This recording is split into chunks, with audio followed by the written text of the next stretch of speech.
Welcome to another episode of our live stream, My Journey to the Trinity. Sorry about that. I don't know what happened there. God bless you guys. Hello, Tiger. Hello, Abla. Lord bless you guys. And yes, I'm outside. Yeah, I'm in Brazil. I'm just kidding. I'm in front of the power plant. Yeah, I just was watching some stuff today, and before we get started, I have some bad news. I have some bad news for Lucy fans. If you, like me, are a Lucy fan, I think Lucy may have been a Muslim. Let me show you. You guys, please try to hold it together. I know this is not easy. Where'd he go? Oh, okay, here. Okay, it's Lucy, you guys. Di, go on. Okay. Ethel, you got two right hands? Where's the best place to sit? You can see equally as well on either side. Oh. Let's show you where we go. Your Okay. tips, please. Thank you. Let's sit here, Ethel. All right. I want to sit by the window. Why? Because I'm right-handed. Oh.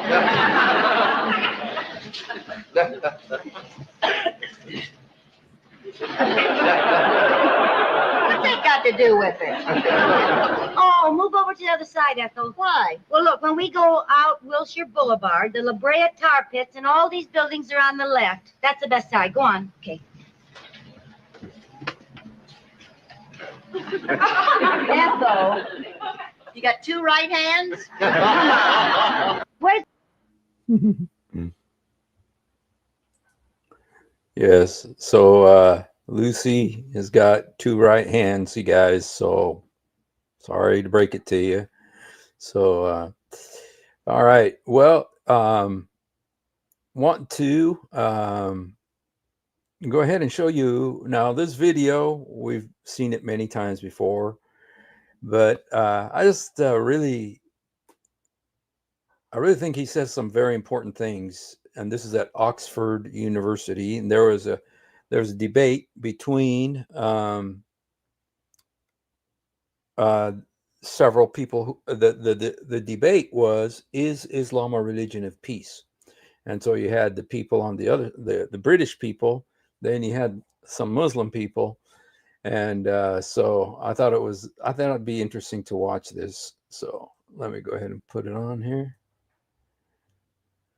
Okay. Now, this is the guy named Daniel Johnson. I really liked him, man. And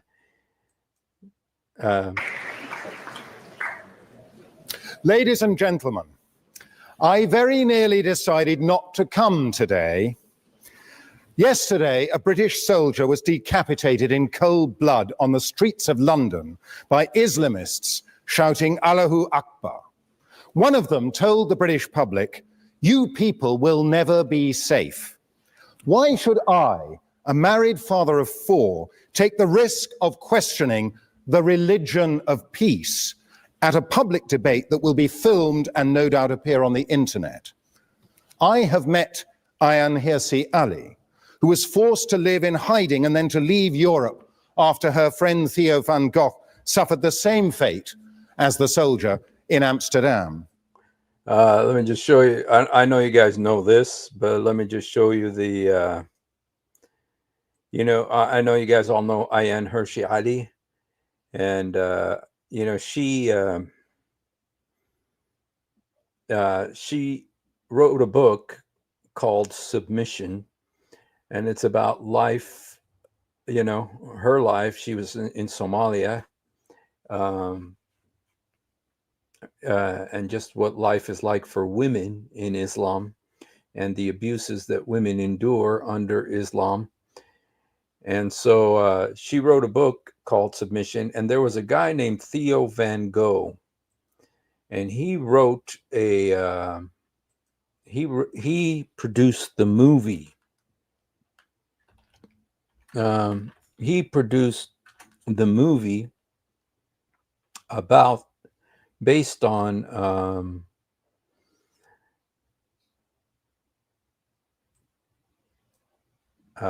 based on the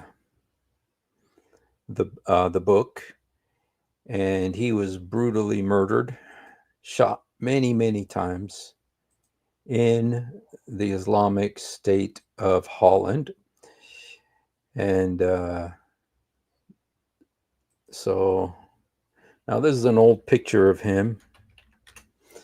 This is an old picture of him, but this you guys might recognize the name Van Gogh because this is like one of the grandchildren of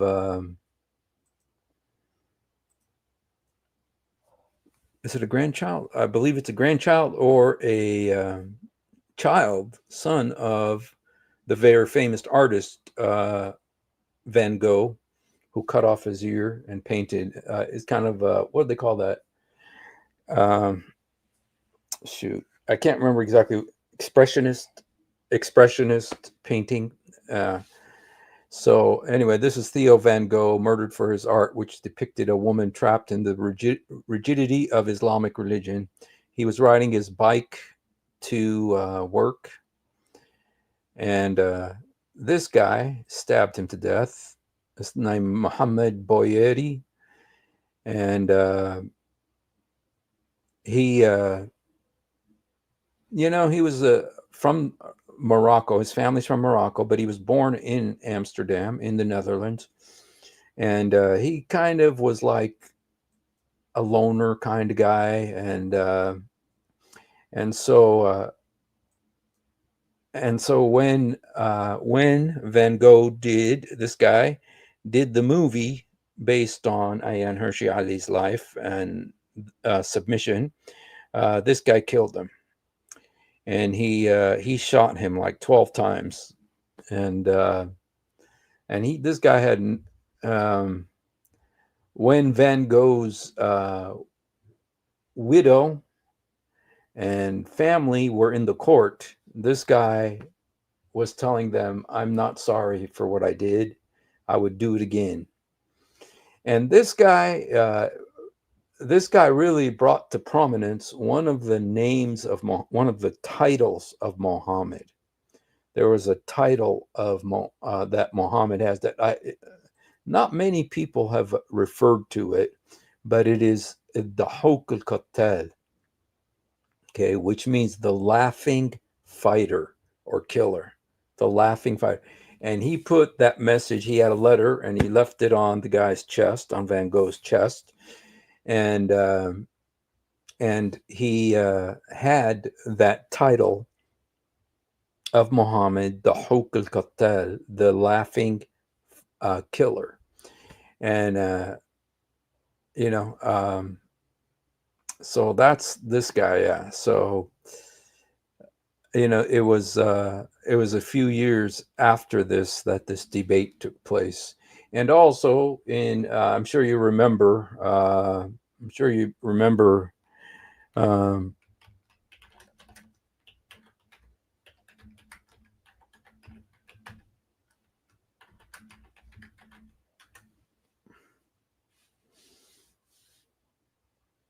let me see. The guy's name was Lee Rigby. I think you guys probably remember this. This was a very popular story, a very famous story. This Muslim guy from Somalia, I think, just went up behind this soldier, Lee Rigby, and beheaded him on the street of London. Drummer Lee Rigby, the British Army, is seen in an updated photo released the day after he was fatally attacked by two men in southeast London Street. Two men tried to behead a British soldier in a barbarous attack, killing on London Street, hacking at his body.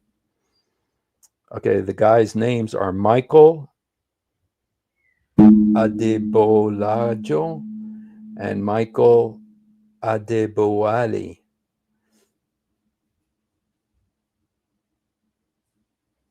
Dang. I think you remember that incident. It was very famous back then. So that's what this guy is referring to. So, okay, let's go back to the video.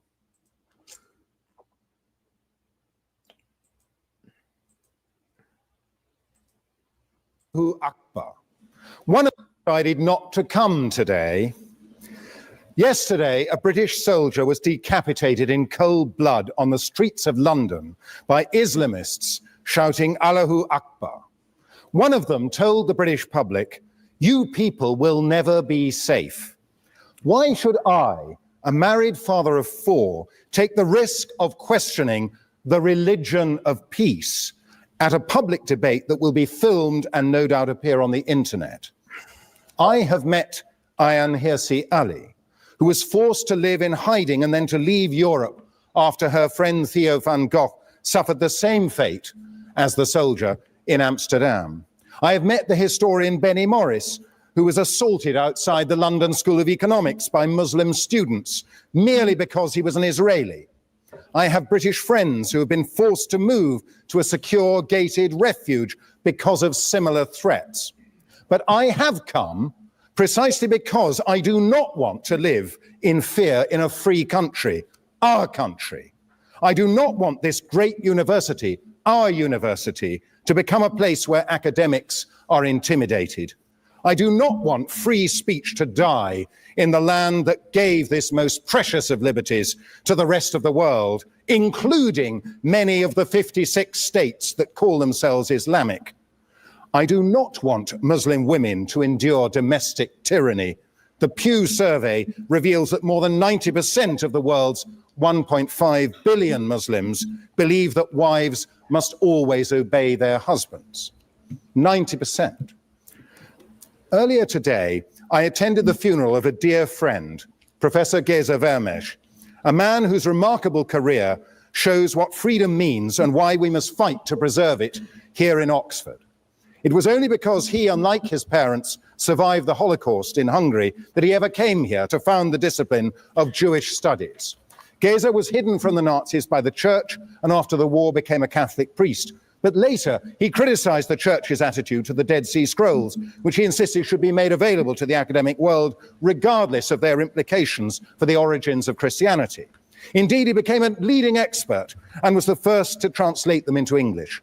Later, he left the priesthood to get married and decided to revert to his Jewish roots.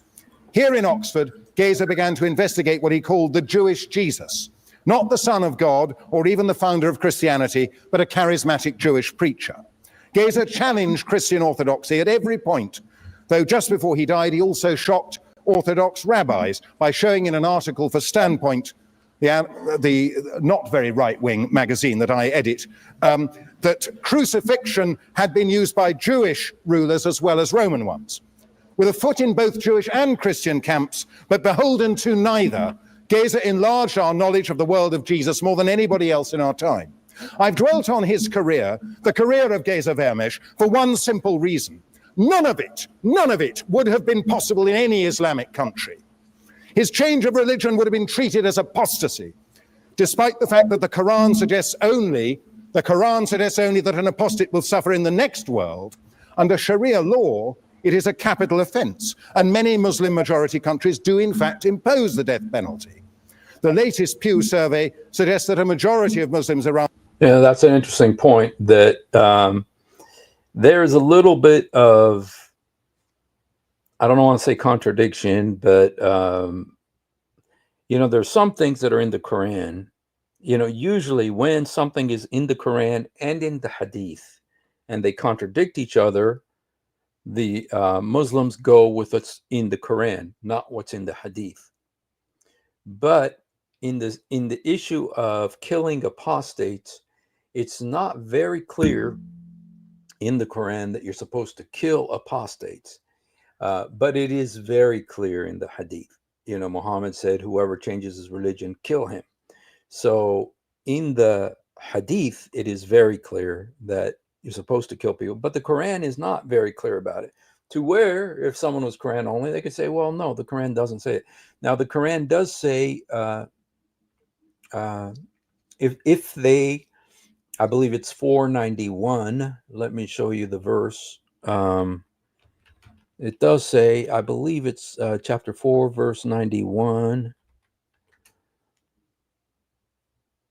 Okay. Some people believe that this verse of the Quran says to kill apostates. Okay. But here it says, you find others who wish to be safe from you and their own people, yet they cannot resist the temptation of disbelief or hostility. If they do not keep away, offer you peace, or refrain from attacking you, then seize them and kill them wherever you find them.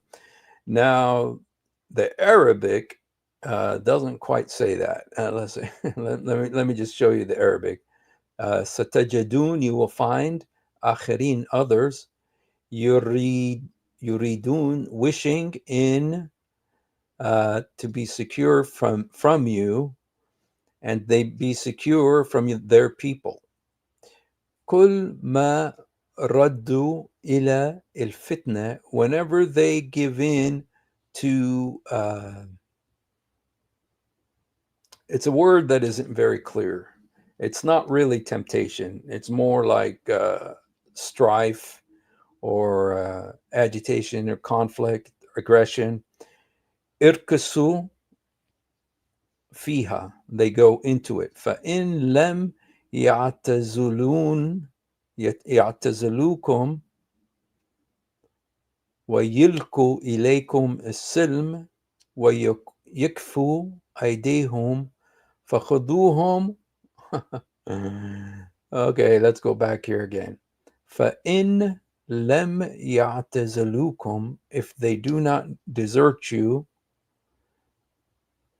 and offer to you peace, وَيِكْفُوا أَيْدِيهِمْ, then seize them and kill them wherever you find them. This is the verse that says, if they forsake you. You know, I don't like this version. Let me, I'm kind of curious now what the Islam Awakened says about this verse. Because, you know, they got the 500 different, the Quran.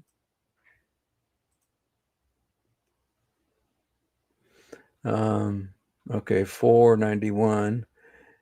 Okay. 491. Hamad As'ad.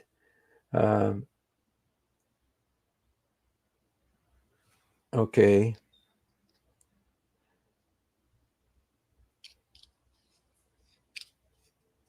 So if they withdraw from you and offer you peace and they restrain their hands,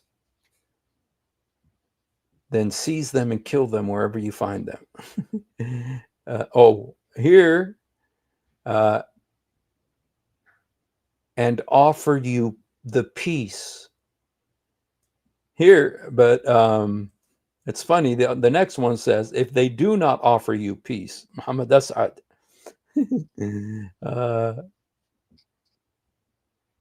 Okay, restraining their hands. So, okay, so anyway, so that verse is one of the most famous verses in the Quran about how to deal with apostates. It's kind of saying, if they leave you, kill them. But it's not very blatant saying these are people who left Islam.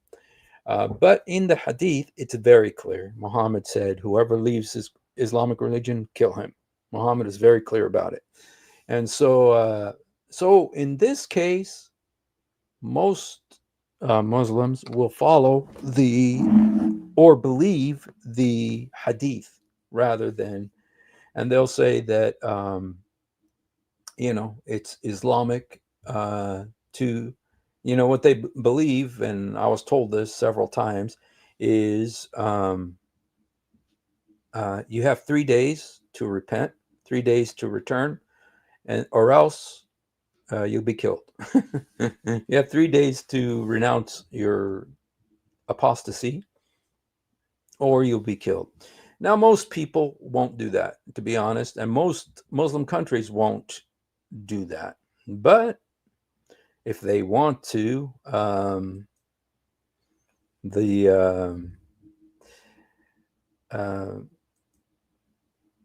They have the scriptural basis to do it, and so anyway, but this is one of those situations where they follow the hadith rather than the Quran, or that instruction to kill apostates is mostly in the hadith rather than Quran, but it's extremely well observed, and everybody knows the hadith.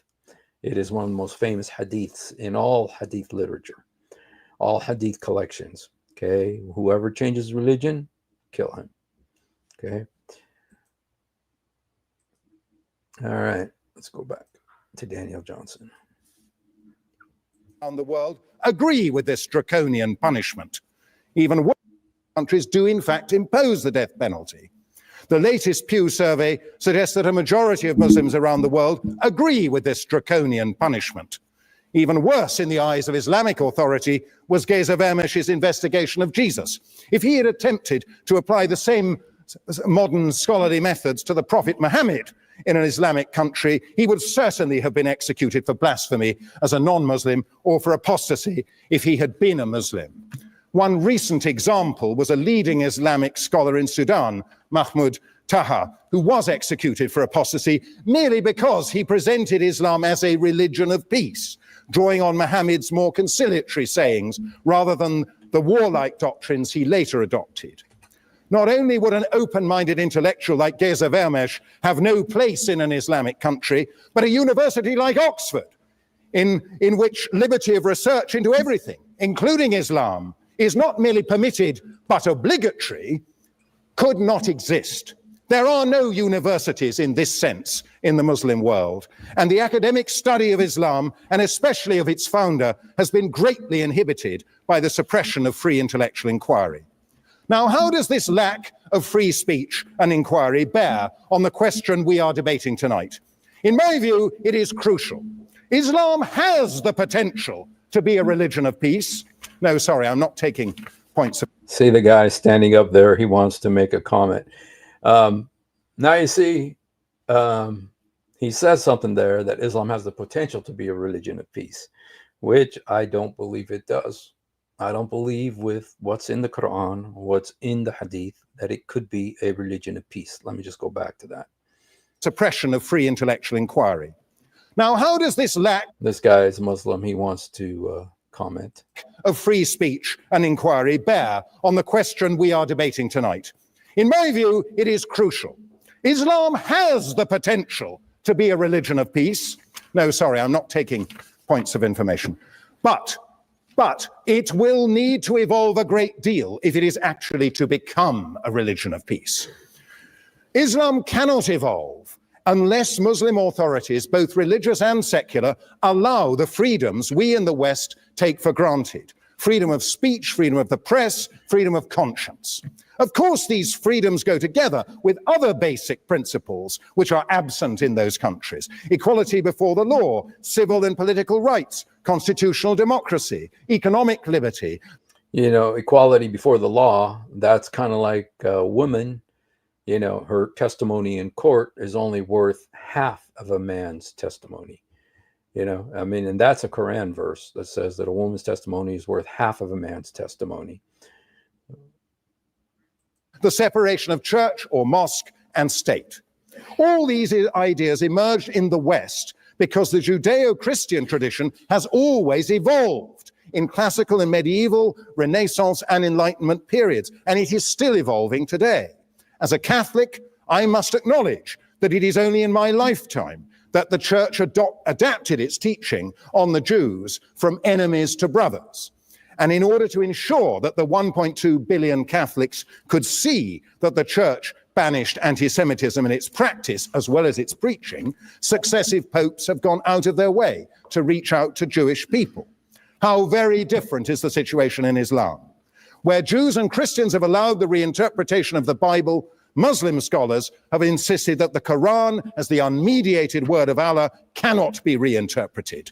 Despite this rigidity, Islam did evolve in its early centuries, but since the medieval period, it has undergone successive waves of fundamentalism intended to restore the faith to its original purity and to impose it, if necessary by force. You know, there was one guy who said the difference between Judaism and Christianity and Islam is that whereas Judaism and Christianity look forward, they're a prophetic religion because the book is prophetic. So they're always looking to the future, always looking forward. Whereas Islam is not a prophetic religion, it's always looking backwards. And they want to go back to the 7th century, back to the Stone Age. So that's the difference between Islam and Christianity. On the rest of the world. We are living through such a wave today, which includes the Wahhabi and Salafist branches of Sunni and the Iranian-inspired Shia Islam. The overall name we give to these movements is Islamism, or radical Islam. Rather than emphasize the earlier, more pacific elements in Muhammad's teaching, such as his Constitution of Medina, which granted equal rights to Jews, Christians, and pagans, Islamists emphasize later doctrine. Okay, that was Mehdi Hassan, who is such as the division of the world into the Dar-ul-Islam and the Dar-ul-Harb, the House of Islam and the House of War. We are living apparently in the House of War, or the draconian enforcement of Sharia law.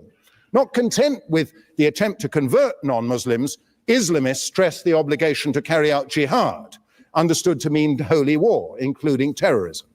As we saw yesterday in Woolwich, or a few weeks ago in Boston, radical Islam is not only a threat in the Muslim world, but also here in our midst. It is, in fact, the most direct threat to Western civilization in the world today. It's the most direct threat to Western civilization today. Now, this was 13 years ago, this guy was saying this. And look what's happened to England since then. You know, it's they got the Muslim mayor of London, the Muslim mayor of Birmingham, the Muslim mayor of Bristol, the Muslim mayor of all these major cities in England. They're all Muslims. And, it reminds me kind of when I was when I used to live in Gaza.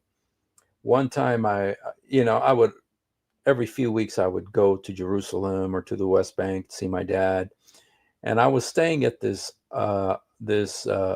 It's not really a hotel. It's called the Hospice, Austrian Hospice. And it's a nice place, you get a bed for real cheap. And I was staying there, and in the morning we had breakfast, and there was a lady from England, and I think she thought I was a Muslim, and so she said to me, she says, it just makes me so proud as a Brit to say that I am pro-Islam. And she was so proud of herself, expecting that I was going to say something. And I just said, you know what? I'm not going to even engage with you, And so anyway, but I think in the British mentality that it is, first of all, it's guilt-ridden. The British Empire has been so berated, has been so condemned by so many people, including their own people, that they live with this guilt about what they are and what they do. And so they're letting all these foreigners come in their midst and destroy their culture, destroy Christmas, destroy Easter, and replace it with Ramadan, with Eid al-Adha, like the King of England was and his wife were wrapping dates for Ramadan. And, I don't know if some of you were here a couple of days ago. I was talking about the Chronicles of Narnia and how that the Chronicles of Narnia, it's the story of the life of Jesus in a child's format, kind of like the way J.R. Tolkien and C.S. Lewis used to write, with a kind of fantasy theme, with a lion representing Jesus. And I said that there's many connections to Islam in the book, because the book was written shortly after the Armenian genocide. And one thing you find in the Chronicles of Narnia is this constant that the enemy in this book, the worshippers of Tash, the false god, are very Islamic. They're dark skinned. They they have the scimitar, and but there's another thing in that book that I meant to say. One of the connections to Islam that I didn't mention the other day was Christmas, because there's a part in the book that talks about Christmas, and the girl says, Christmas, where are you? That there's snow, but there's no Christmas. Christmas is not allowed. This was like the Armenians in Turkey. Okay, Christmas is not allowed anymore. And so that's kind of what's happening in England now. That's what, remember, David Wood did a video about the, like the nursery school. They want to celebrate the Muslim holidays, but they don't, in order to not offend people, they don't want to mention Christmas. They don't want to celebrate Christmas in England's public schools, But they do want to mention Ramadan. They do want to mention Eid al-Adha because they don't want to offend anybody. They're going to lose their identity, their Christian identity. England has a Christian identity. It was the most powerful nation in the world for centuries, because of after the Spanish Armada, because they were so smart and they were such good sailors, and they conquered most of the world. They used to say the sun never sets on the British Empire. And so, but because of the abuses and the wrong things that they did, they feel guilty. And so they feel like they got to just be a doormat now and lose their Christian identity. Now, I have hope, because the Church of Jesus Christ will not be defeated.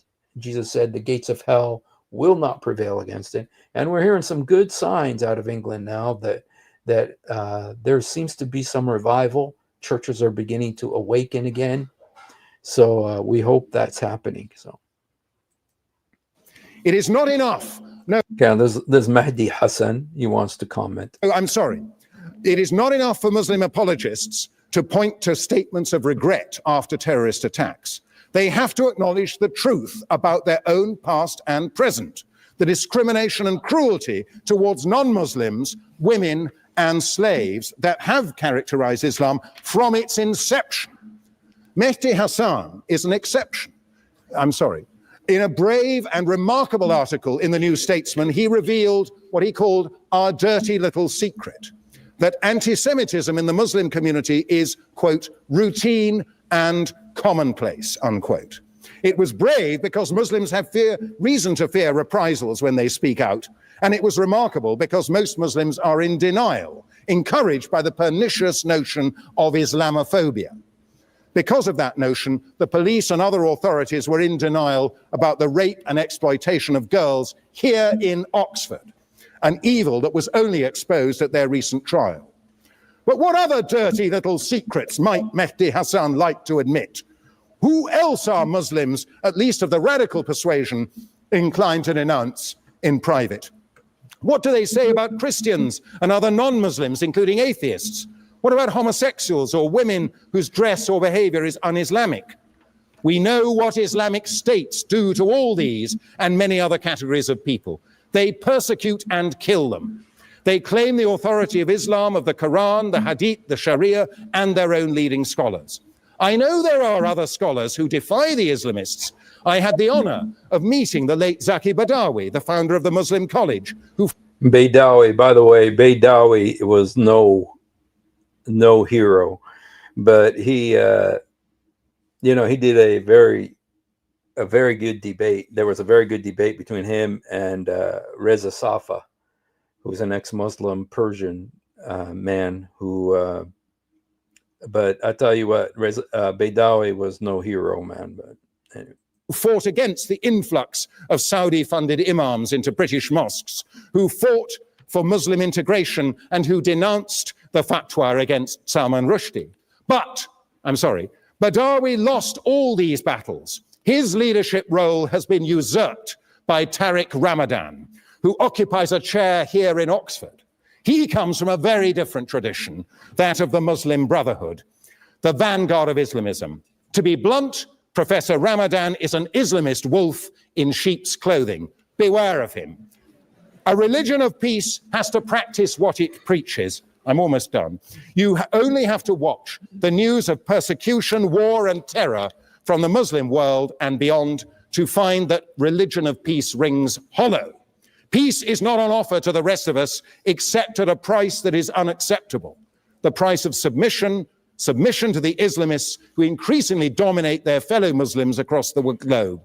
One of the Woolwich terrorists told onlookers he had committed his carnage because he wanted to bring our troops back so we can all live in peace.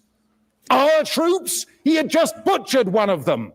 That is not only murder, that is treason. Until it is purged of the radicals who preach in its name, until we can feel safe on our streets again, Islam does not deserve to call itself a religion of peace. I urge you to oppose this motion.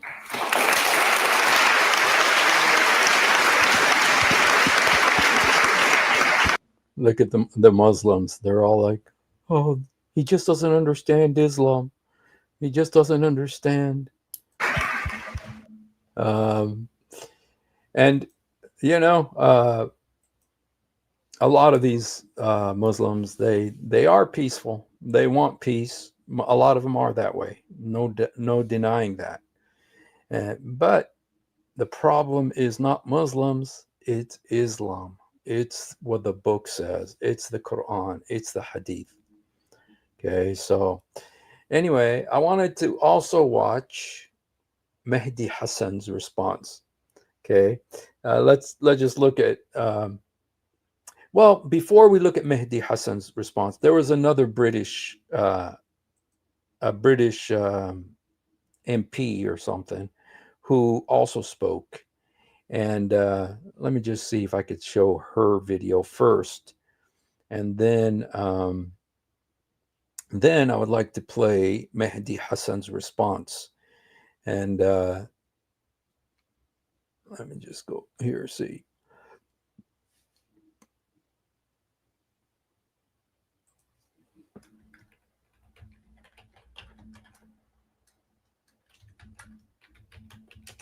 Let me see if this is going to.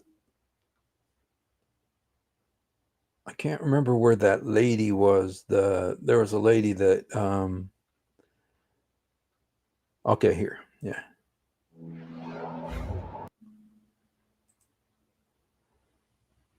Okay.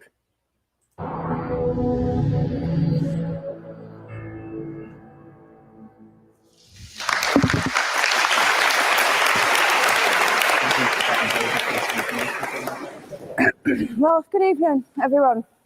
Thank you for having me. I hope everyone can hear me. How to respond to a lot of this?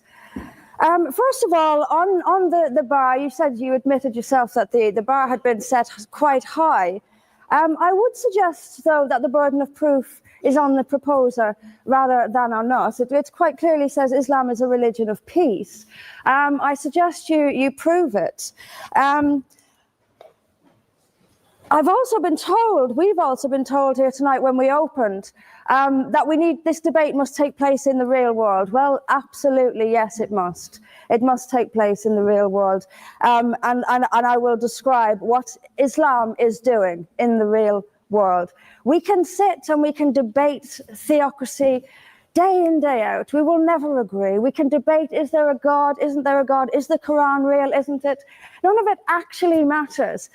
What matters is what happens in the real world, as my opponent quite rightly said. My side of the argument is regularly told that we've heard it again tonight, we were described somewhat as hate. We were told that we are demonizing Islam, whipping up fear of Islam. Not the first time I've been accused of this, probably won't be the last. But let me just say, and let's take this into the real world as we've been advised to do. Let me tell you what actually whips up fears of Islam. We would take it from the top. 9/11, the London Underground bombings, Madrid, Mumbai, Mali, Bali, northern Nigeria, Sudan, Afghanistan, Saudi Arabia, Iran, Yemen, Pakistan, death for apostasy, death for blasphemy, death for adultery, death for homosexuality, gender segregation, gender discrimination, unequal testimony between men and women in legal proceedings, child marriage, amputations, beheadings, imprisonment for being raped, anti-Semitism, burqas, execution, as I've said, for this, that, and the other, the slaughter of Theo van Gogh on the streets of Amsterdam, death threats on the streets of London, butcher those who insult Islam, Muslim patrols in East London telling people they are entering Sharia-controlled zones, polygamous marriages, marriage not requiring the consent of the bride. This is what causes fear of Islam. It is not me, it is not my colleagues on this side. Point of information on that point. If Islam... Okay, that's Mehdi Hassan, and so, this was 13 years ago, you guys. Can you imagine what it has happened since then? How much worse it is now? I'm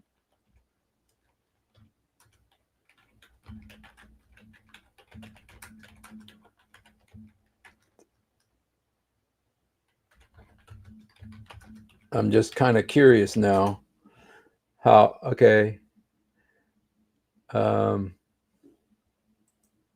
Percentage of Muslims in the UK, the growing presence of Muslims in politics, the rise, percentage of Muslims, the number of Muslims has increased from 2.7 million in 2011 to 3.9 million. Not quite doubled, but boy, Islam is the second largest religion in Britain. Okay. According to predictions made, the Muslim population in Britain will be more than 13 million in 2050. Islamism is one of the problems Muslims living in England. According to experts, anti-immigration policies along with the far-right politics have played an influential role in intensification of Islamophobia. Okay. So, yeah, almost doubled the population. Not quite, but not far, from what was the population? From 2.7 to 3.9 million. From 2.7 million in 2011 to 3.9 million in 2021. So this is 4 years ago. So, all right. Oops. Okay, I got to go to the other place here. Let me see. When Muslims are responsible for the Muslim patrols. I'm not finished. I'm not. No, I'm not. I mean, let me speak on. But the point, I'm not finished. I'm not. No, I'm not. If Islam and Muslims are responsible for the Muslim patrols. I'm not finished. I'm not. No, I'm not. I mean, let me speak on. But the point is that it is not I or my fellow debaters on this side who are causing fear of Islam. It is the actions of Muslims that are causing fear of Islam. That is the real world. That is where we actually live. Then we'll be told that this is just the extreme fringe of Islam. Well, let me have a look at Saudi Arabia. Saudi Arabia, the birthplace of Islam, the custodian of its holy sites. In Saudi Arabia, a woman is not allowed to drive. She is not allowed to leave the house without a mahram. She is not allowed to vote, although they've been incredibly generous by allowing some votes in the next elections. This is apparently the extreme fringe of people are executed for blasphemy, executed for apostasy. In Saudi Arabia, the birthplace of Islam, we'll be told that's the extreme fringe of Islam. No, it is not. Calling Saudi Arabia the extreme fringe of Islam is like calling the Vatican the extreme fringe of Catholicism. Sorry, it just doesn't work. Then we'll be told that we've misunderstood. Violent Muslims have misunderstood. Saudi Arabia has misunderstood. Iran, which stones people to death for adultery, has misunderstood. Yemen, which marries children at the age of 9, has misunderstood. Has there ever been a more spectacularly misunderstood religion than Islam? I love that quote. Has there ever been a more spectacularly misunderstood religion than Islam? And you guys, it's kind of interesting to go back and see this, just because, you know what, Muslims at this point were still pushing the, that like the 2001 attackers just misunderstood Islam. That's not true Islam. But you know what? They're not saying that anymore. They've just kind of come out now and said, yeah, this is what Islam teaches. They're not hiding anymore. But this is the way it was 13 years ago. But look at the difference between the reactions of the Muslims then compared to now. Before, they were hiding. The Islam is peaceful and loving and, warm, loves the little puppies and everything like that. But now they're not doing that anymore. They've reached a point now where they don't have to pretend anymore. It seems that these nations who apply it as their laws, nations which have the Quran as their constitution, innumerable nations, where there is no free speech, where there is no freedom of religion, they've all got it wrong. They've all got it wrong. It's quite a spectacularly misunderstood religion.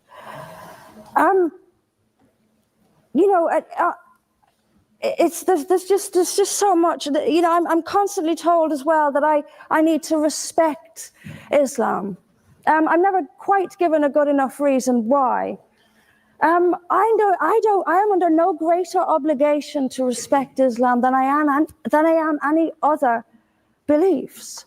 I'm under no more obligation to respect a woman oppressed in the name of Islam than if she is oppressed by the BNP or anyone else.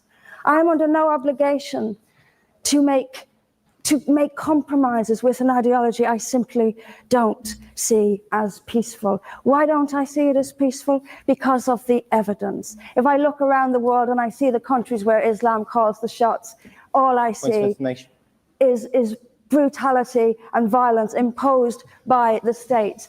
We were told that peace is not just the absence of violence, but the presence of justice. Absolutely. I do not see how in a nation where, as the only woman here, I have some particular issues with the way women are treated in Islamic states. Now, you can argue that they've got it wrong.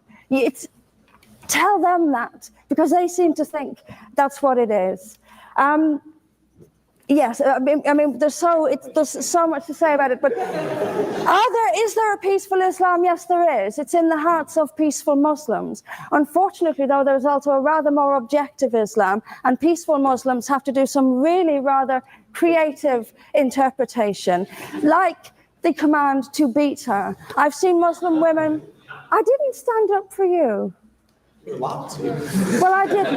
So if you could just but I knew this would happen. By the way. And she says an interesting thing. She says that the peaceful Muslims, and the vast majority are peaceful, but they have to do a lot of reinterpretation of what their book says, or they're just simply ignorant of what their book says. They just believe what George Bush said. George Bush is the one who coined Islam as a religion of peace after the September 11th attacks, 2001. And, I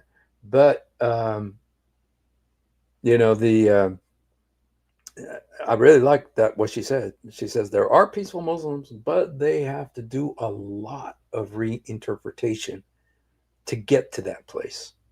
So. I knew this would happen. What I'm saying is completely controversial and will be booed and shouted down, and I have no doubt my colleagues the same. I knew this would happen. You say anything negative, you'll get the boos. I'm actually going to leave it there. But I will finish just by saying this. There are hundreds of millions of peaceful Muslims. That is a fact. But that does not mean that Islam itself is peaceful. See, that was really wise right there. There are hundreds of millions of peaceful Muslims. That does not mean Islam is peaceful. Well, peaceful Muslims interpret verses of the Quran so almost beyond recognition. It's reinterpreted, like the command to beat her. It's there in the Quran, and I've seen Muslim women try to dance around it. They put words in there that simply aren't there. That's what it says. It says beat her. And in the countries where the Quran calls the shots, that is exactly what they do. This is not peace. This is not justice. Islam is not a religion of peace, as the evidence shows us. Thank you. Okay. All right. Well, you know, I want to now go to Muslims never studied their books, living in a democratic country. For them, Islam is peace. Exactly. Others who studied living in Islamic State, they know the real Islam. Islam means, actually, it means more than submission. It means surrender.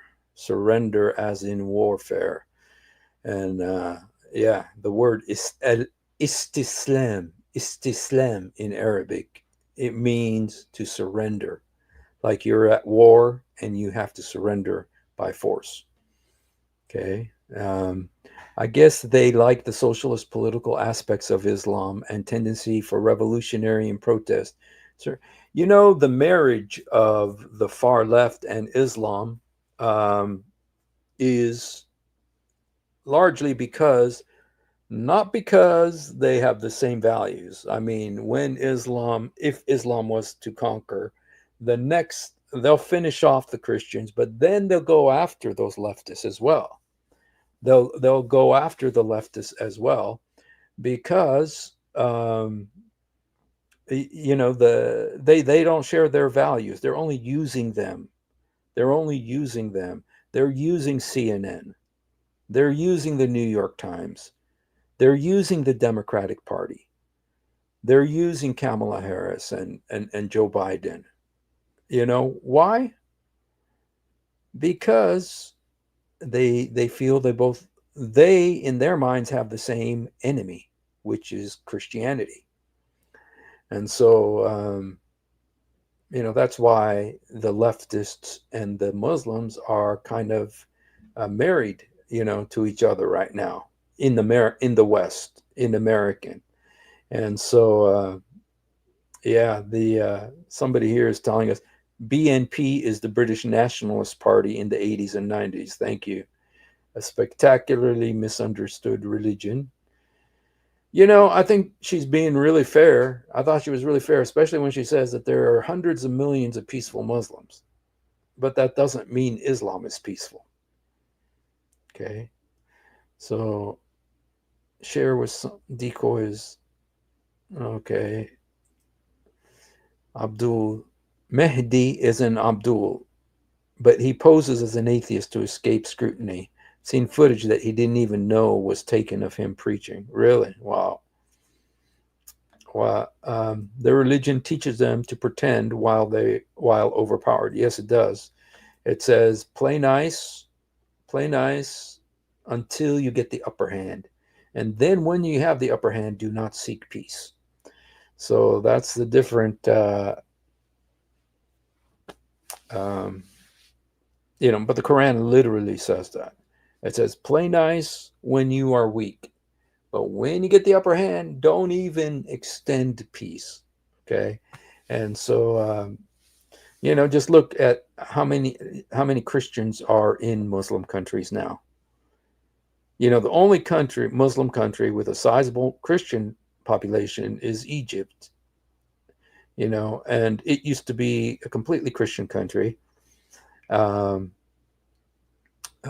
So yeah, and the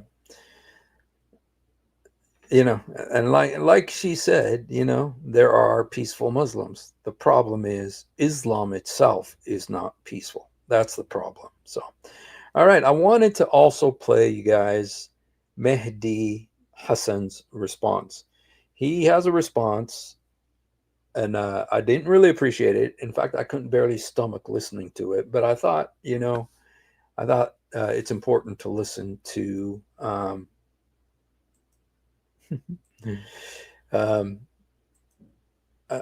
important to listen to what he said. Okay, here.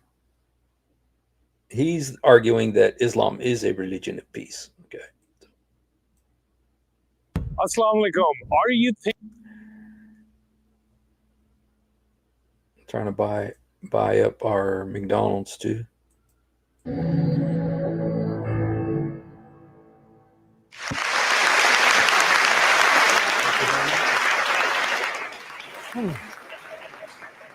Thank you very much, Mr. President. Ladies and gentlemen, good evening. Assalamu alaikum. Lovely to see you all here tonight.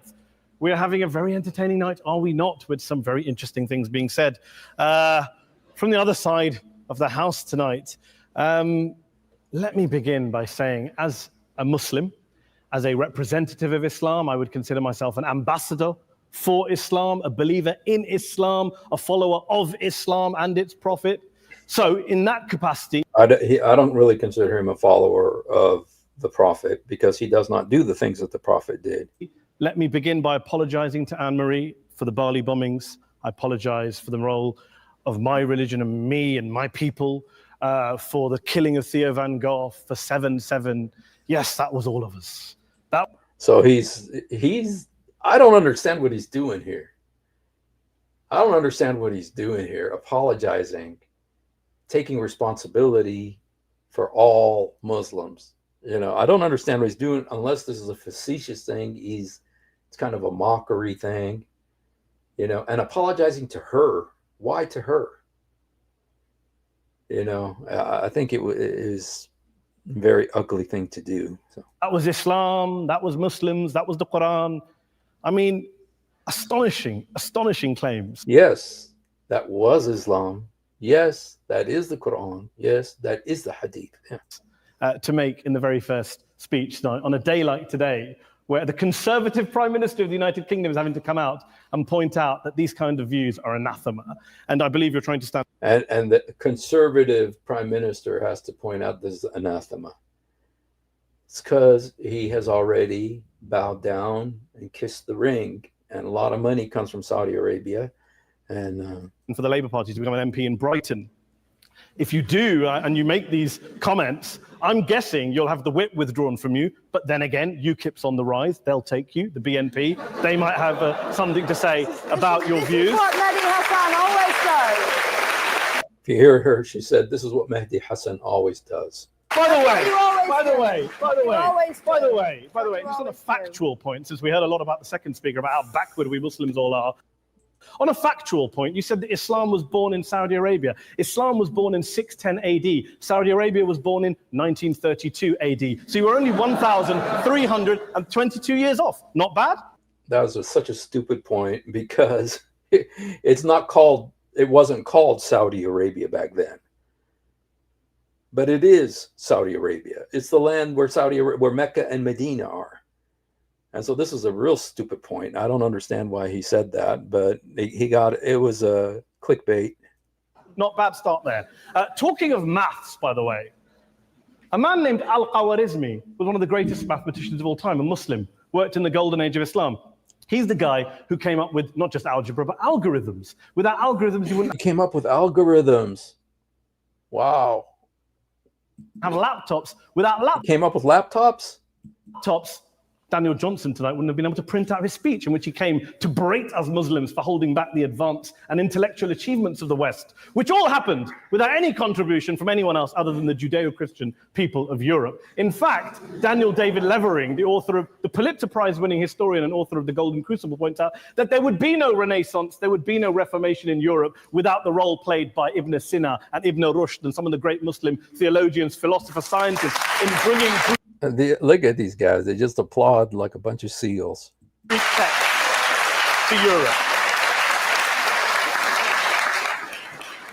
As for this being our university, I will leave that to the imagination as to who is our and who is there. I studied here too.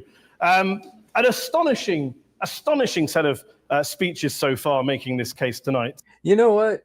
The way he's reacting, this is really, again, this is 13 years ago. It's so interesting. The stuff that they said wasn't that radical. Neither Daniel, the man, or the woman, and then it wasn't that radical compared to the stuff that we know now. But look at how this affected him, the way he's reacting. And it kind of shows you, one thing this shows you guys is the development of Christian evangelism to the Muslims, and the polemics and the apologetics have made such a great impact to where we are now, compared to this, where they were still pretending that Islam was a religion of peace. A mixture of just cherry-picked quotes, facts and figures, self-serving, selective, a farrago of distortions, misrepresentations, misinterpretations, misquotations.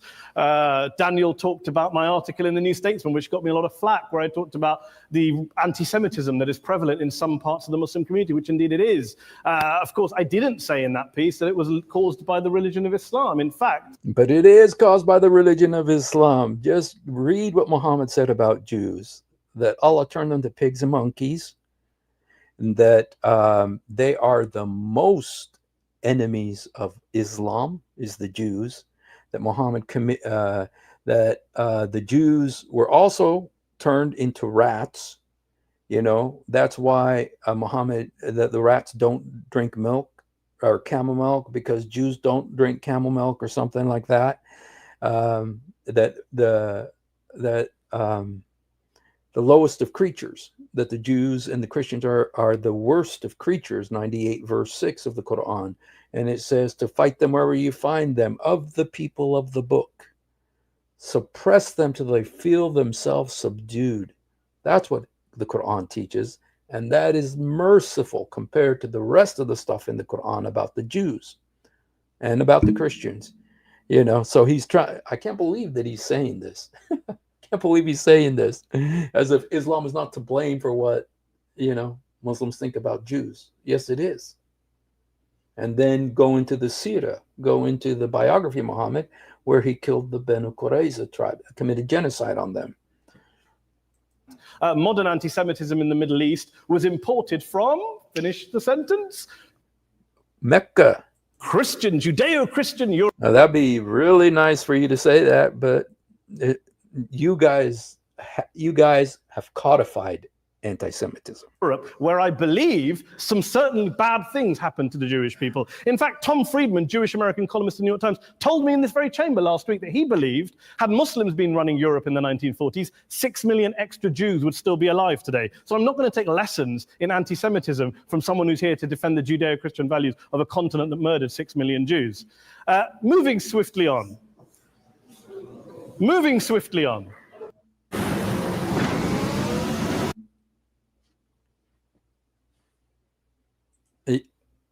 But it might be interesting to see how he talks these days, Made the point, you're right. I agree with you 110%. That is my point. I don't think Europe is evil or bad. I'm a very proud European. I don't want to judge Europe on that basis. But I'm a European. If we're going to play this gutter game where we pull out the Bali bombing and we pull out examples of anti-Semitism in the Islamic community, then of course I'm going to come back and say, well, hold on. I mean, look, let's be very clear. Daniel here was a last-minute replacement for Douglas Murray, who had to pull out. And Douglas and I have a well-documented differences. But to be fair to Douglas, as to be fair to Anne-Marie and to Peter, atheists.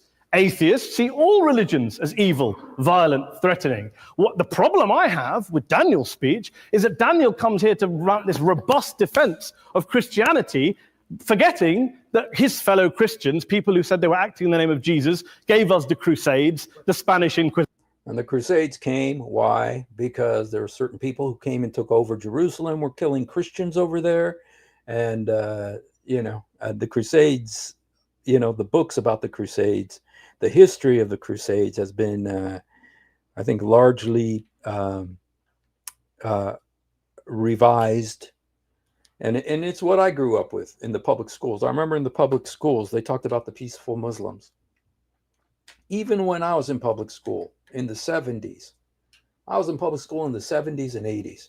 And even then, I remember seeing pictures of how kind the Muslims were compared to the Crusaders, the wicked Crusaders. And that's just a piece of revisionism. I mean, why did the Crusaders even go to Jerusalem? Because the Muslims went there and they started killing Christians. And so, Position, the anti-Jewish pogroms, European colonialism in Africa and Asia, the Lord's Resistance Army in Uganda, not to mention countless arson and bomb attacks. And another thing, you can pull out these deeds that Christians do. But the difference is that our book doesn't tell us to do these things, whereas the Quran does tell them to do these things. Our book doesn't tell us to do these things. Their book does tell them to do these things. On abortion clinics in the United States of America to this very day, I would like a little bit of humility from Daniel first before he begins lecturing other communities and other faiths on violence, terror, and intolerance. Well, it's his country, and he was told that he's not going to be safe there. He's under threat. You went there as a guest to his country, and you brought this with you, the book, the Quran, and the Quran says these things. But, no thank you. Take some water. But I would say this, to address the gentleman's very valid point here, I'm not going to play that game. I don't actually believe that Christianity is a religion of violence and hate because of what the LRA does in Uganda or what Crusaders did to Jews and Muslims in Jerusalem when they took back the city in the 12th or 13th, whatever century it was. I believe that Christianity, like Islam, like pretty much every mainstream religion, is based on love and compassion. Islam is not based on love and compassion. And faith. I do follow a religion in which 113 out of the 114 chapters of the Quran begins by introducing the God of Islam as a God of mercy and compassion. I would not have it any other way. I don't know if you get away with this type of a speech today because so many people understand Islam now.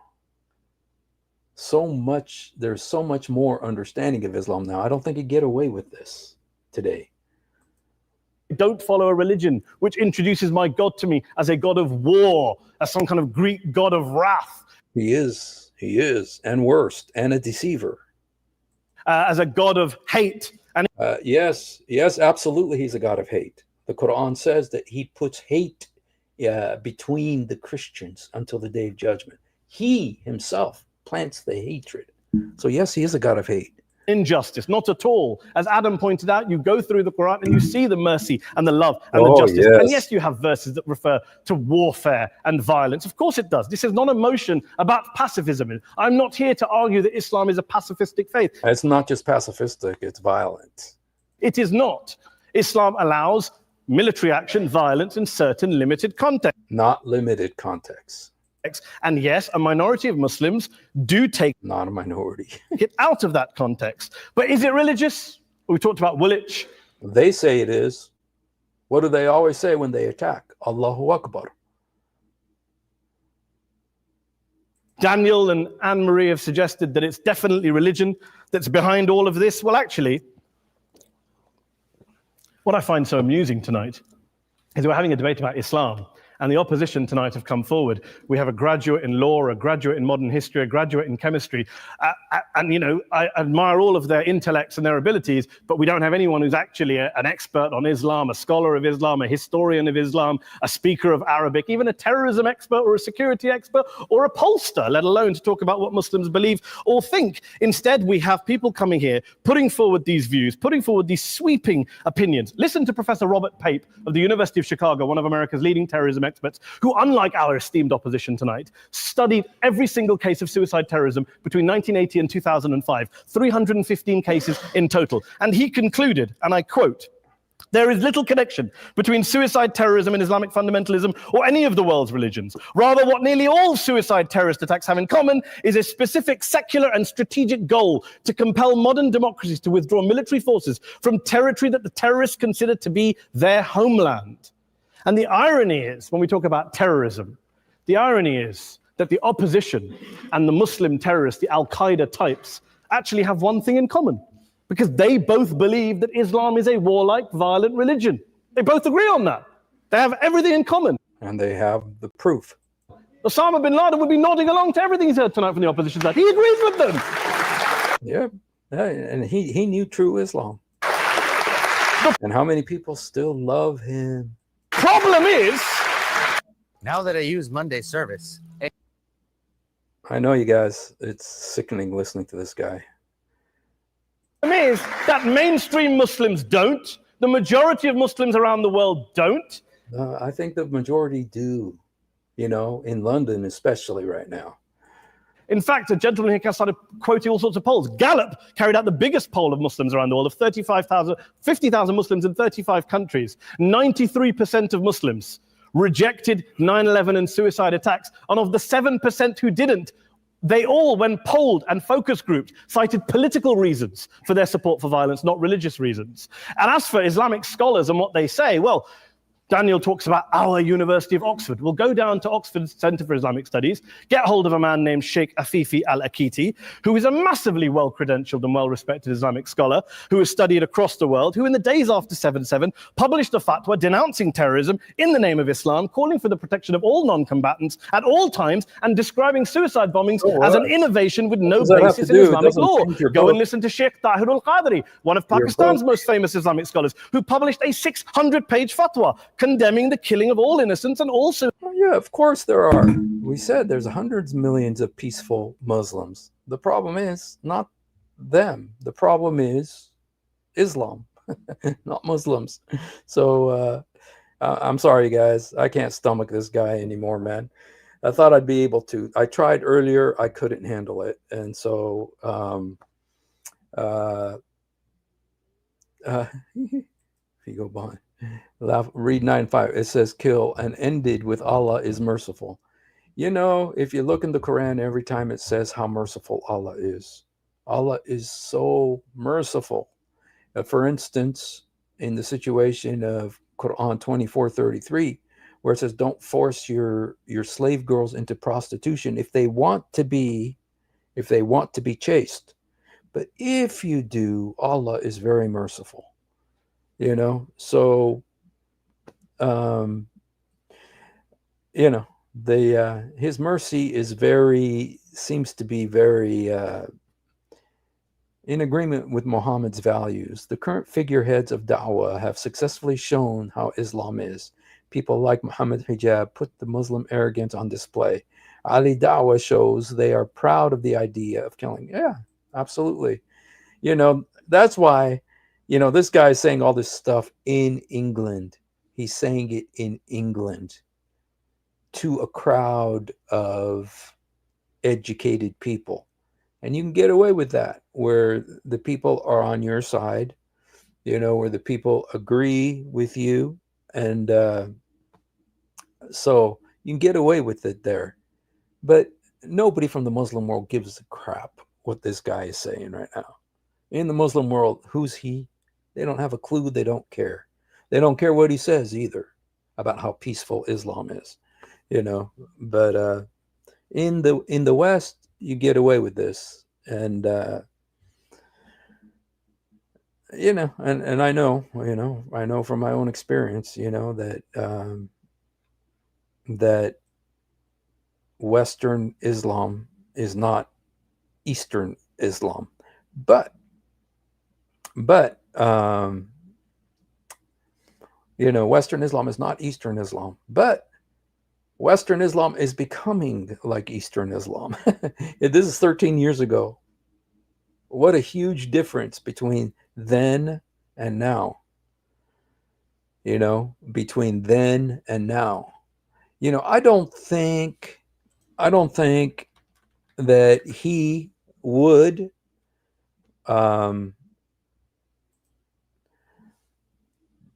espouse the views of our friend here.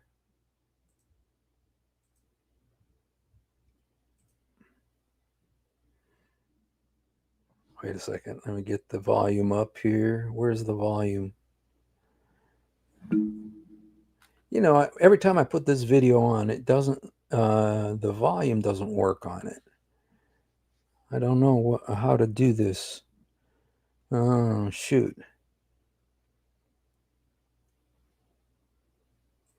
Do you want me to bring up, like, why?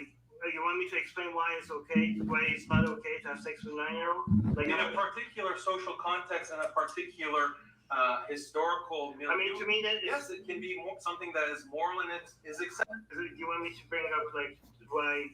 You want me to explain why it's okay, why it's not okay to have sex with a 9-year-old? Like, in a particular social context and a particular historical milieu. I mean, to me, that yes, it can be something that is moral and it is acceptable. Do you want me to bring? Okay, I wanted to see this one too, but I don't know how to make it. I don't know how to fix this so that I can get the volume up. But anyway, what this video said. Oh, let me hear. Let me see if this works.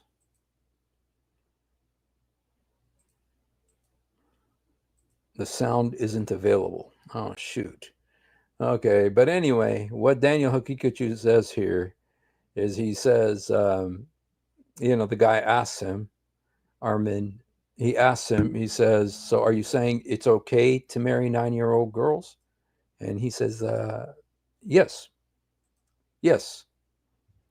And so that's what he says. I can't, unfortunately, I can't play that. It's not working. So I don't think Mahdi Hassan is going to embraces that view, or is going to try. But it's interesting that look at the difference where you have saying all these wonderful flowery things about Islam, and then now they're not trying to hide it. They're not trying to, you know, put makeup on it. They're just showing it as it really is.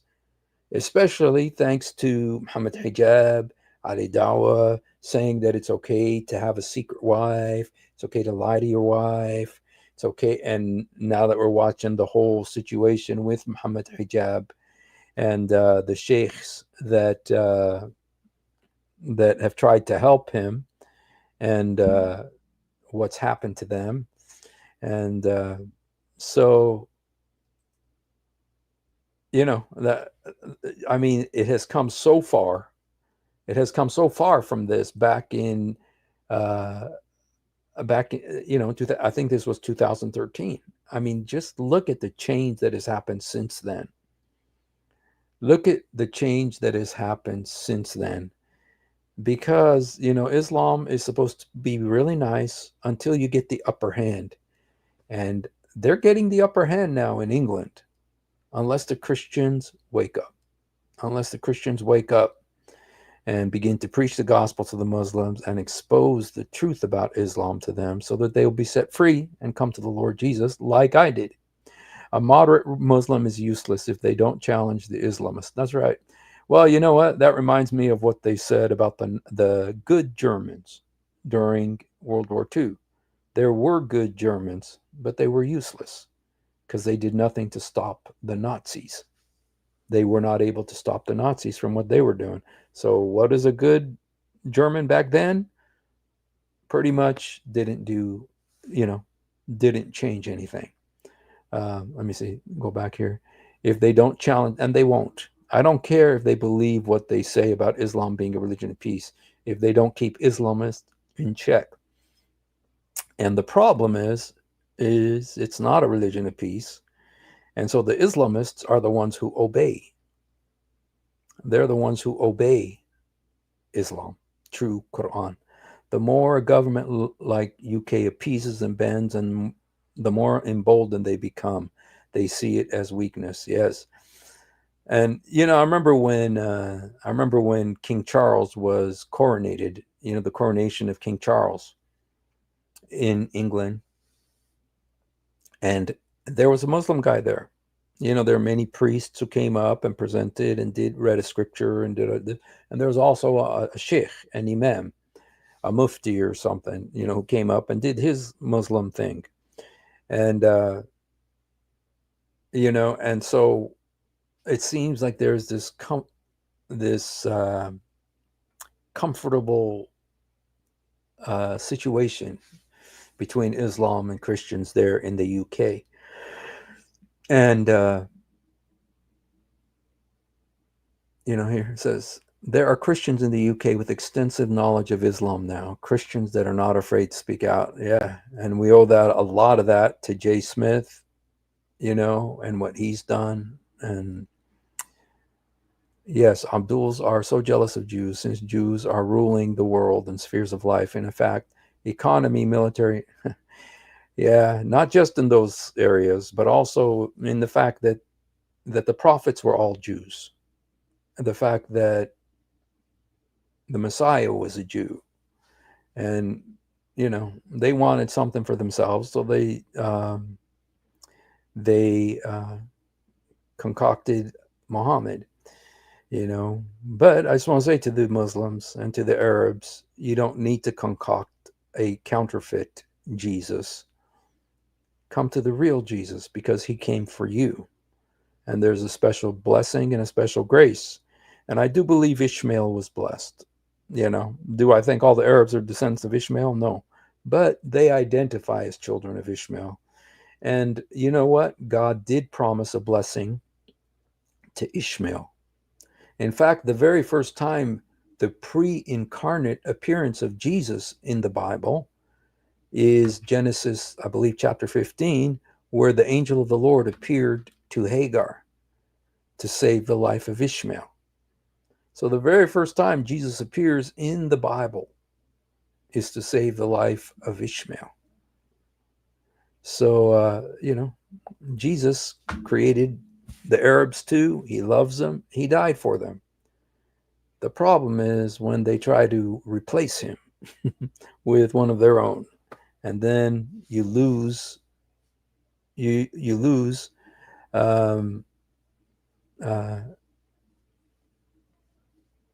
It's true that Ishmael got his 12 sons. He did have many daughters because Esau married one of the daughters of Ishmael. And it is true that he got the 12 sons, but I think there's also a spiritual blessing. And I kind of see this in what's happening in the Muslim world today, how that God is pouring out his spirit on the Muslim world today. So many Muslims are leaving Islam, coming to the Lord Jesus. Whereas in England, the Christians are fighting to the nail to try, and that's not what's happening in the Muslim world. In the Muslim world, Muslims are fleeing Islam. You just look at what happened in Iran. 50,000 mosques were shuttered, closed, because nobody goes. Where did those people move? To London, to buy up churches to turn into mosques. But in the Muslim world, they know Islam and they don't want it. They don't want it, But in the West, where they've had Christianity for almost 2,000 years, they are, they're being lackadaisical about their Christian identity, and they're forfeiting it to be tolerant in the name of tolerance. They don't want to talk about Christmas anymore. They want to talk about Christmas anymore. They want to talk about Ramadan instead. I heard in Iran it has the fastest growing Christian population, and even in Iraq, praise be to God. I've been to Iraq 5 times, and I was especially in the Kurdish area, and it was amazing what God was doing among the Kurds. Whenever there's a minority Muslim population in a Muslim country that is dominated by Arabs, like Iraq, quite often the minority population hates Islam because they hate the Arabs, because the Arabs are so bad to them, like the Arabs were so bad to the Kurds in Iraq. And so a lot of them end up leaving Islam because they hate the Arabs, and they end up coming to the Lord. And so, all right. Well, you guys, I think that. Oh, I want to show you also, while I got you guys here, something I put together the other day, and I want to kind of show you some hadiths, you know, I was going through some hadith. By the way, this is Taha. They were talking about him, Mahmoud Taha, who was executed for saying Islam is a religion of peace. And I think I gave you all the others, but let me just, some of these hadiths are a little bit interesting. So let me just, okay,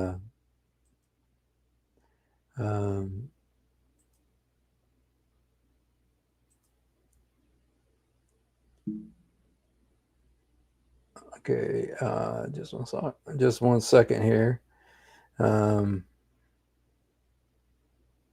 These are just some interesting hadiths.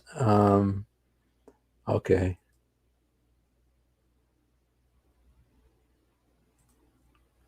Yeah, I read some of these today, and so anyway, just to kind of give a kind of a humorous thing here. Okay, there's this hadith. It says, the messenger of Allah, when a man calls his wife to his bed and she does not respond, and he, the husband, spends the night angry with her, the angels curse her until morning. Now, I know you guys all know that, but just beautiful, beautiful. It's Sahih. It's Sahih al-Bukhari and Sahih Muslim. So the angels, all of the angels don't got nothing to do. They don't got no children to protect.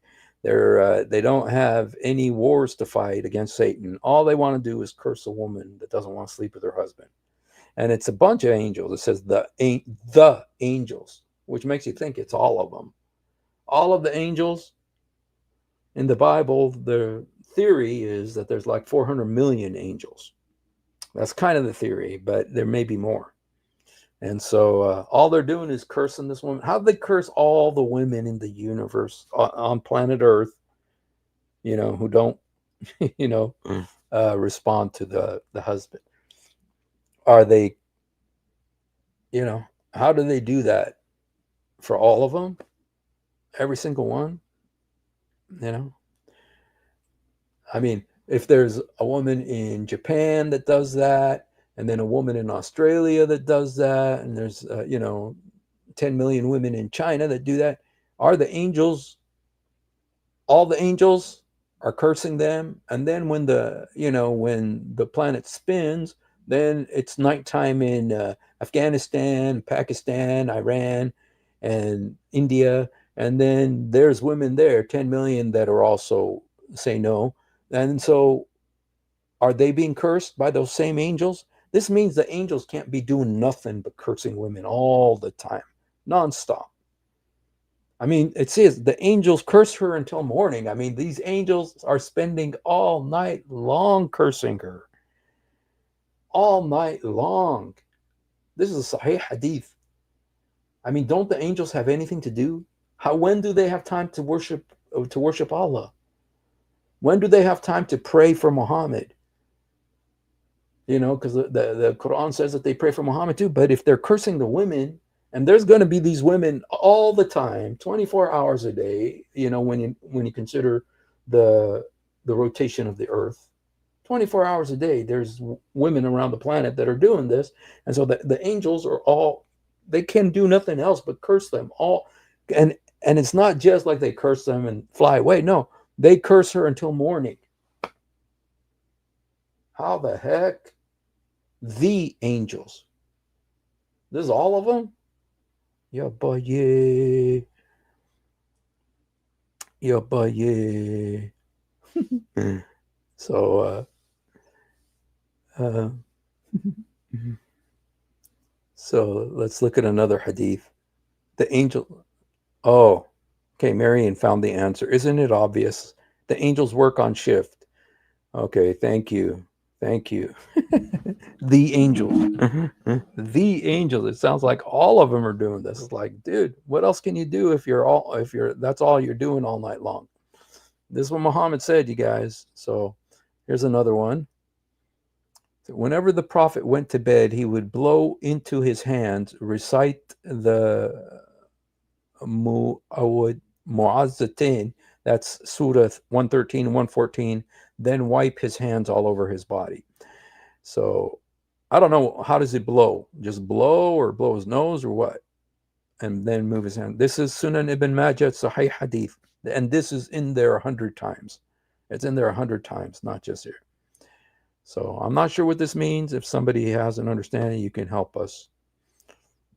If there's any Muslims here, just in case there's a Muslim here who would like to come on, let me just go ahead and put the invite. Please, you guys, leave the invite for Muslims. If there's any Muslim here who would like to come on and help us understand these things, we welcome you.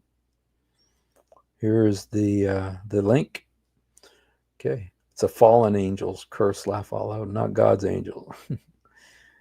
Well, I believe there's 200 million fallen angels. So even them, what else? And don't they have people to deceive? Don't they have people to tempt and to lure into sin? I mean, are they just cursing women nonstop?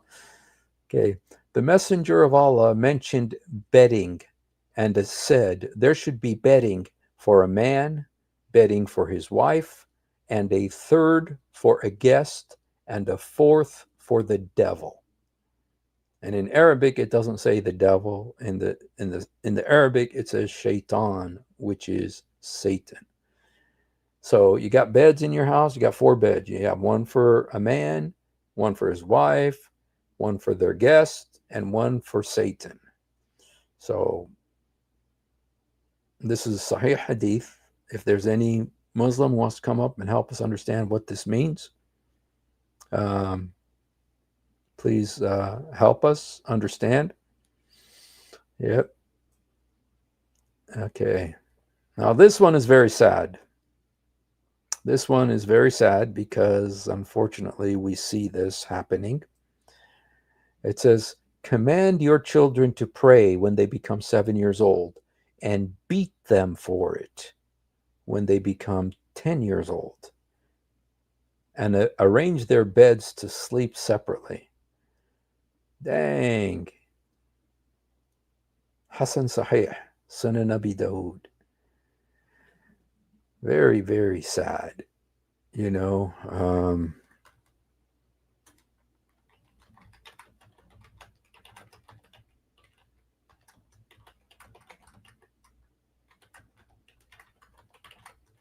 Let me see if I got the video of that.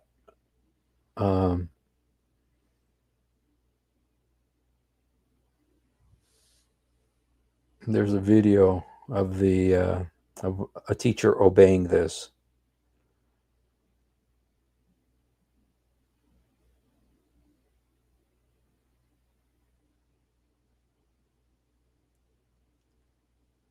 It's very sad to watch. Just because I remember when I was in school,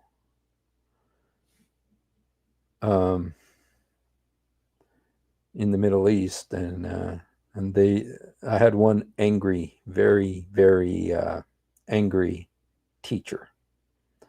He was well known. He was violent, and he would beat the kids. He would beat the kids, and it was always the poorest kids. It was always the poorest kids that he would beat, and he would make them stand with their back to the class, with their fingers on the desk, exposing their calves, and he would beat their calves. And I remember, this, but I never realized that Muhammad commanded people to do this. I never realized that Muhammad commanded people to do this. So, but apparently there's the hadith. It's a Sahih hadith,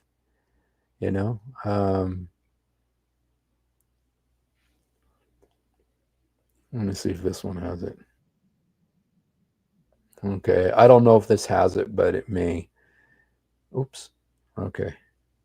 Very sad hadith. That says, command your children to pray when they become 7 years old and beat them for it when they become 10. Okay, let's see this.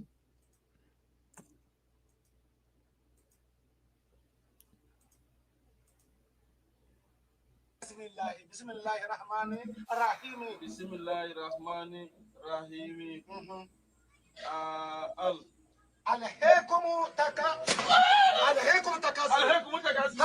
هاتا تدر من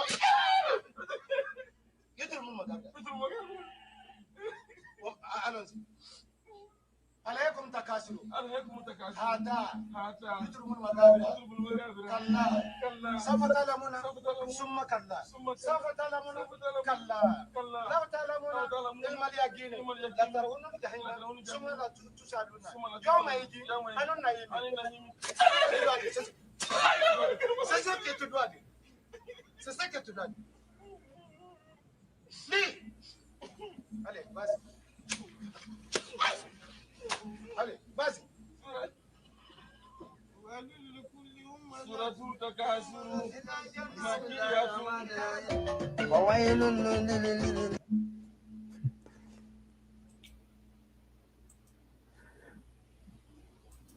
Sad. All right, you guys. Well, thank you. When they become 10, to make them pray, you know. Yeah, I saw the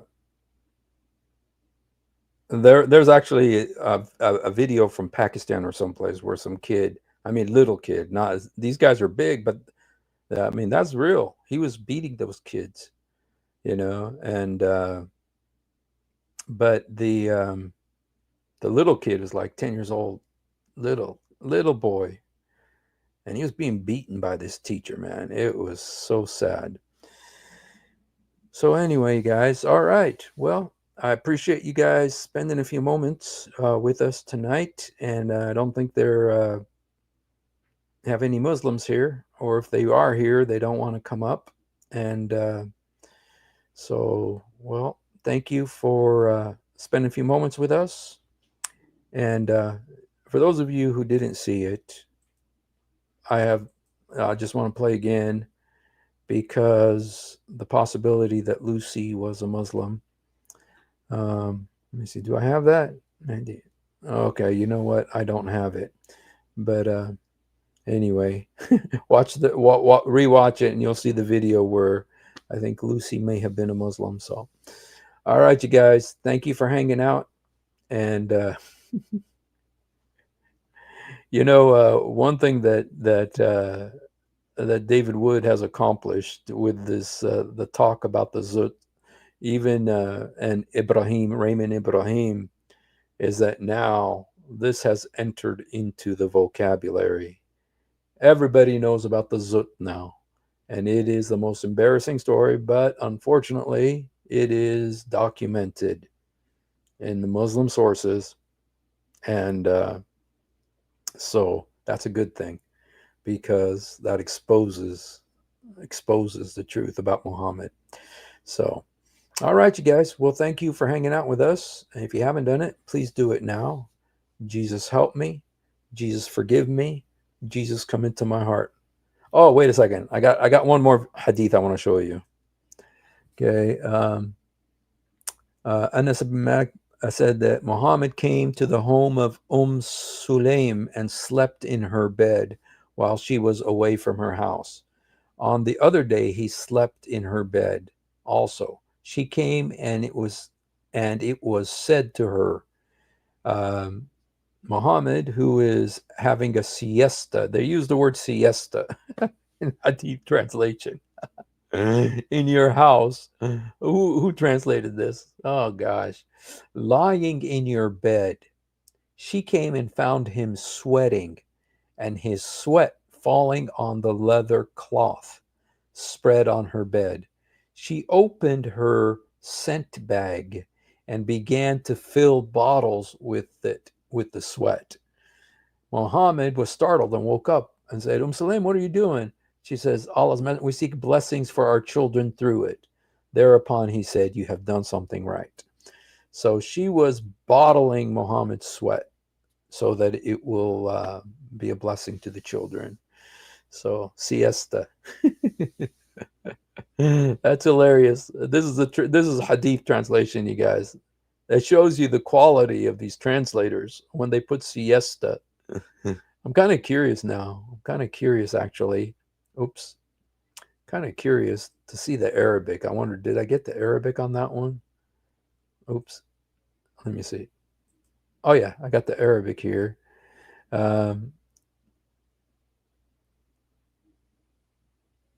فجاء ذات يوم فنام على فراشها فأتيت فقيل لها هذا النبي صلى نام في بيتك على فراشك.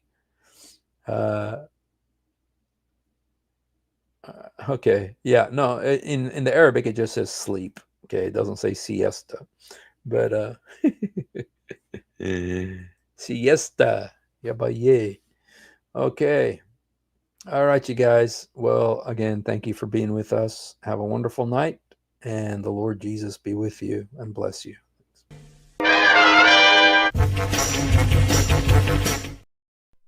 If you have ever wondered why dull apologists lie so much, it's because on a rare occasion that they tell the truth. This happens. One of the reasons I accepted Islam was the scientific miracles. I'll be honest with you. And now we know that this whole scientific miracles was absolute nonsense. You're going to have to repeat that. That the standard narrative has holes in it. That's what I'm going to say.